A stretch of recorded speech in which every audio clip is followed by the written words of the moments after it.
What is a flat geometry? Intuitively, it is the following idea. The geometry of a page is flat. The geometry of the surface of a sphere or a section of a sphere is not flat. The intrinsic geometry of the page remains flat even if we fold the page like this. So this is like we say page flat, and we call this what? I think like maybe like this, yeah. This behind. This is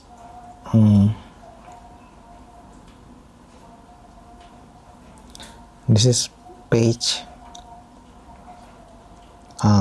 furrow.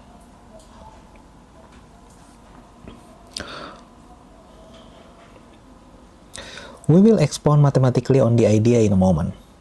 For now, let's just say that the intrinsic geometry of a surface is the geometry that a two-dimensional bug roaming on it, equipped with tiny surveying tools, would see if it were trying to establish an ordnance survey map of the surface.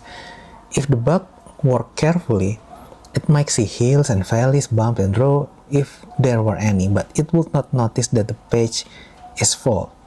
We see it because for us, the page is embedded in the three-dimensional Euclidean space we live in. By unfurling the page, we can make its flatness obvious again. Einstein realized that there was a great deal of similarity in the two questions of whether a geometry is non-flat and whether a space-time has a real gravitational field in it. Riemann has studied the first question.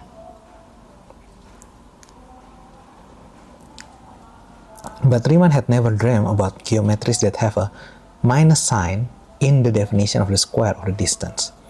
He was thinking about geometries that were non-Euclidean but were similar to Euclidean geometry, not Minkowski geometry. Let's start with the mathematics of Riemannian geometry, that is, of space where the distance between 2 points may not be the Euclidean distance, but in which the square of the distance is always positive. So, the figure here.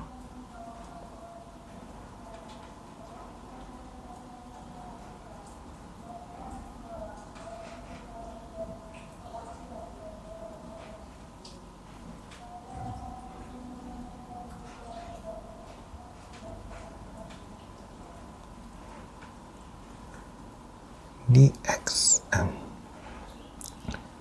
This is a small displacement between 2 points in a space. We look at 2 points in a space, this figure. In our example, there are 3 dimensions, therefore 3 axes, x1, x2, x3. There could be more. Thus, a point has 3 coordinates, which is we can write as xm, where m is understood to run from 1 to 3.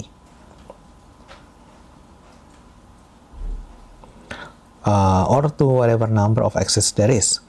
And a little shift between one point and another nearby has 3 components, which can be denoted by delta xm, or if it is to become an infinitesimal, dxm. If this space has the usual Euclidean geometry, the square of the length of dxm is given by Pythagoras' theorem. So, ds square equal dx1 square dx2 square plus dx3 square, and so on. If we are in 3 dimensions, then there are 3 terms in the sum. If we are in 2 dimensions, there are 2 terms. If the space is 26 dimensional, there are 26 of them, and so forth. There is the formula for Euclidean distance between 2 points in Euclidean space. For simplicity and ease of visualization, let's focus on a 2-dimensional space.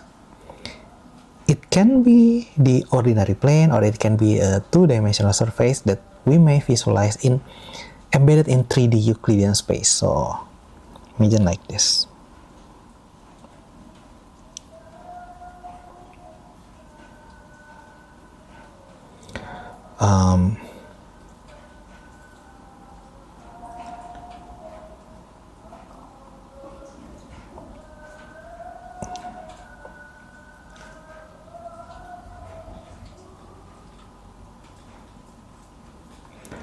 where we have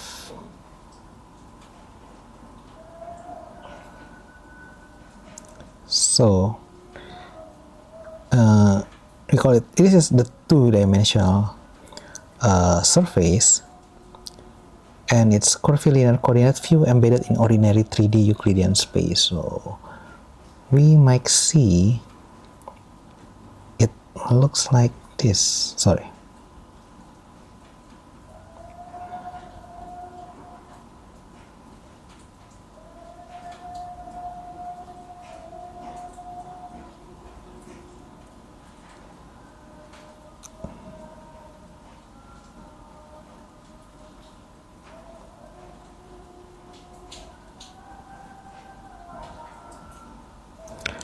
So we can say that this is where x1 equals 0, x1 equals 1, x1 equals 2, and x1 equals 3. While this is the x2 equals 1, x2 equals 2, x2 equals 3, x2 equals 4, and so on. There is nothing special about two dimensions for such a surface except that it is easy to visualize. Mathematicians think of surface even when they have more dimension. Usually they don't call them surface but manifolds. Or sometimes varieties. Gauss had already understood that on curved surface, the formula for the distance between 2 points was more complicated in general than this equation here.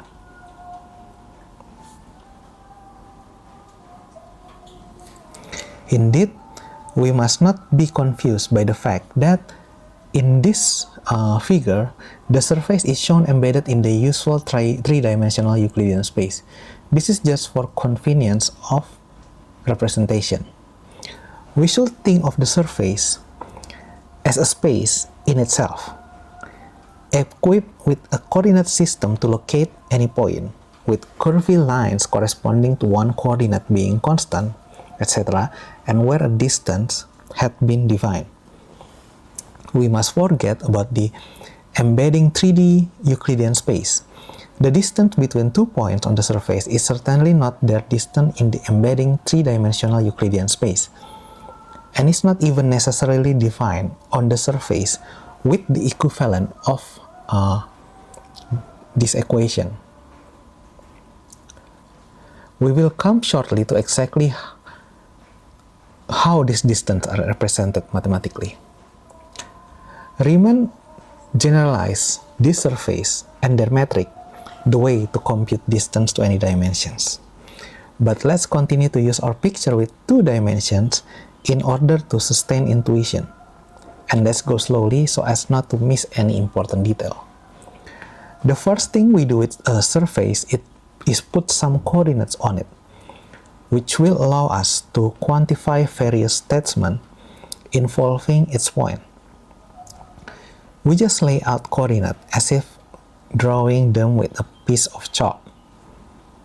We don't worry at all about whether the coordinate axes are straight lines or not, because for all we know, when the surface is a really curved surface, there probably won't even be things that we can call straight lines. We still call them x. So the value of x are not related directly to distance. They are just numerical labels. The point x1 equals 0, x2 equals 0, and x1 equals 1, x2 equals 0,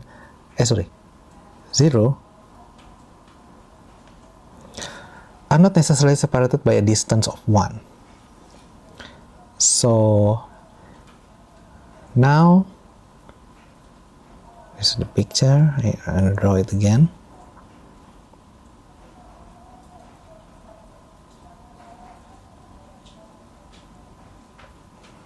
Sorry. Thing will be like this. Oh.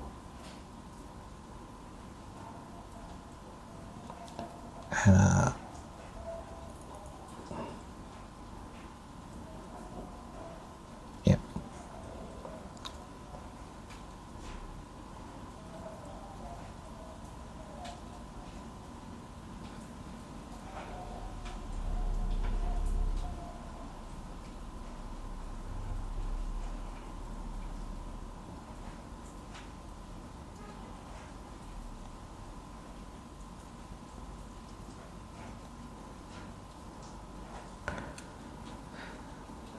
And then we have this neighboring point.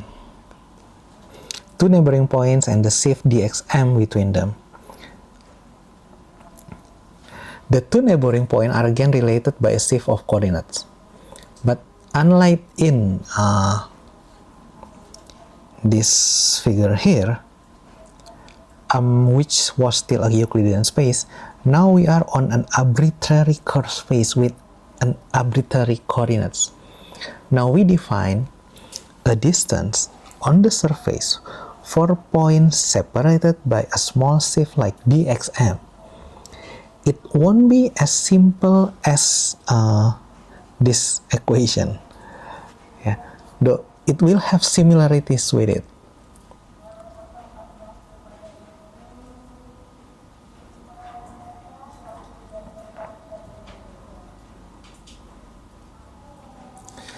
Now, here is the definition of ds square. Sigma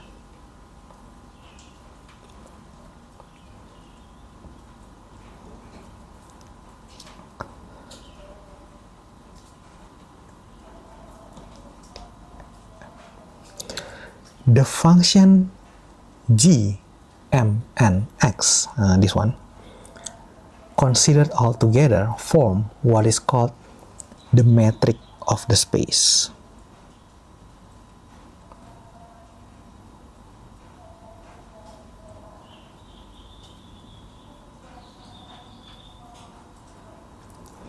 It is a set of functions of the position x on the manifold under consideration. This formula here is very general and applies whether the manifold is flat or curved.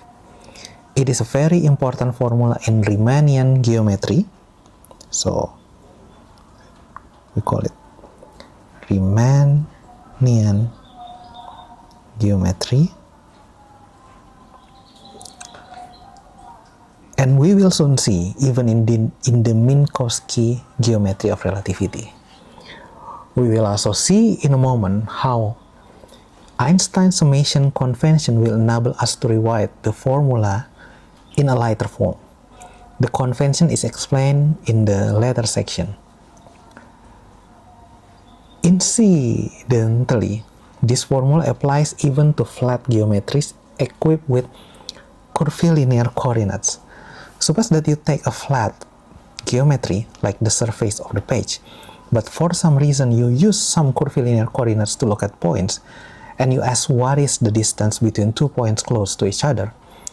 Then in general, the square of the distance between 2 points close to each other will be a quadratic form in the coordinate shifts dxm's.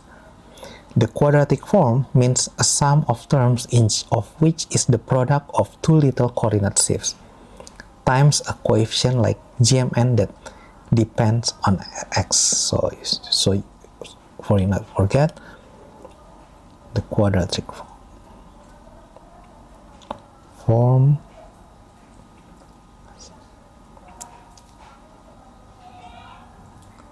product of two little coordinate shifts times a coefficient.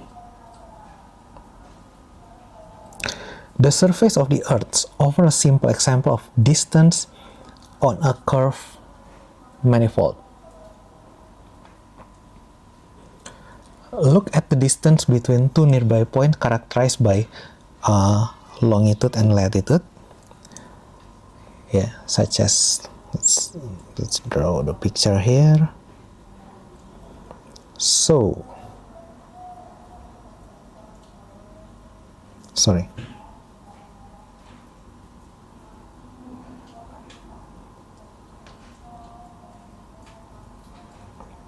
So we have the horizontal line.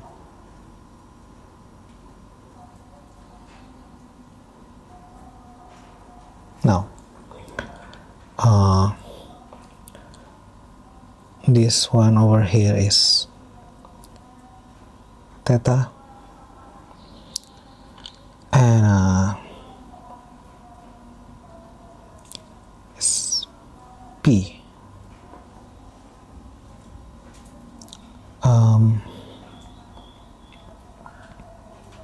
Distance between 2 points. Yeah. Let's denote with R, the Earth radius. We take 2 points, phi and theta,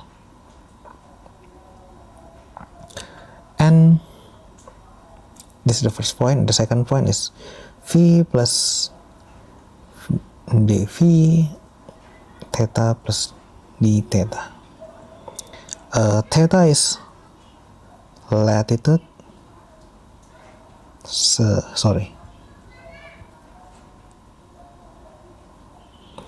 And phi longitude.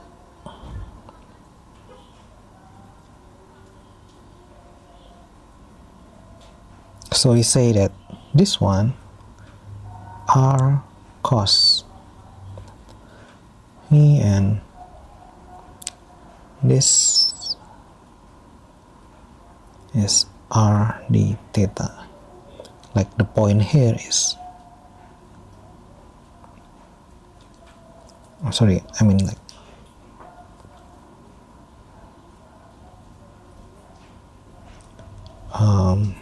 to make it more clearer, like R cos theta is actually this one. So formula for distance on the Earth's surface shown are the points of phi theta, and the other point is phi plus d, phi and theta plus d theta, and the segments joining them. Apply Pythagoras theorem in a small, approximately flat, rectangular region to compute the square of the length of its diagonal. One pair of sides along a meridian have length r d theta, this one. The other pair of sides along a parallel have length r dp, but corrected by the cosine of the latitude. So this one. At the equator, it is the full r dv, whereas at the pole, it is 0. The general formula for the square of the distance is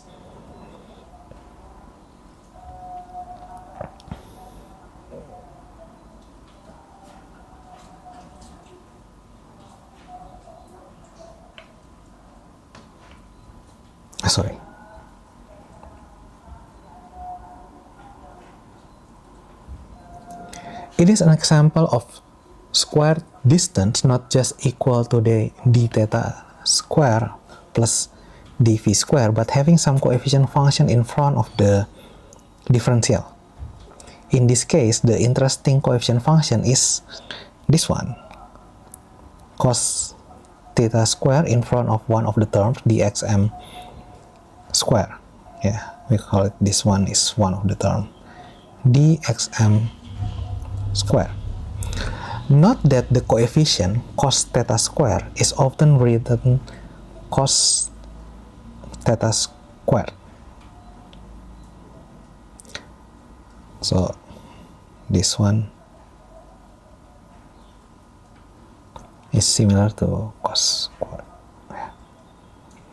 Note also that in this case, there are no terms of the form d theta d phi because the natural curvilinear coordinates we chose on the sphere are still orthogonal at every point. In other examples, on the sphere with more involved coordinates or on a more general curved surface, like like this figure here, where the coordinates are not necessarily locally perpendicular, the formula for ds square would be more complicated and comprise term in dxm times dxn, but it will still be a quadratic form. There will never be d theta terms. This one will never be. There will never be things linear. Every term will always be quadratic. Moreover, in Riemannian geometry, at every point x, the quadratic form defining the metric locally is always positive definite. So, it's always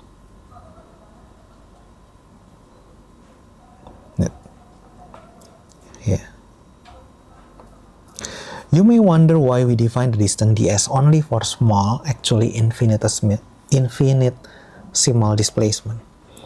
The reason is that to talk about distance between 2 points A and B far away from each other, we must first of all define what we mean. There may be bumps and throws in between. We could mean the shortest distance as follows. We put a peg at A and a peg at B and pull a string as tight as we can between the 2 points. That would define one notion of distance. Of course, there might be several paths with the same value. One might go around the hill this way, then the other would go around the hill that way. Simply think on Earth of going from the North Pole to the South Pole, so like this R and A and B, and there's a lot of similar distance. Furthermore, even if there is only one answer, we have to know the geometry on the surface everywhere in the whole region where A and B are located. Not only to calculate the distance, but to know actually where to place the string. Therefore, the notion of distance between any 2 points is more complicated than in Euclidean geometry. But between 2 neighboring points, it is not so complicated.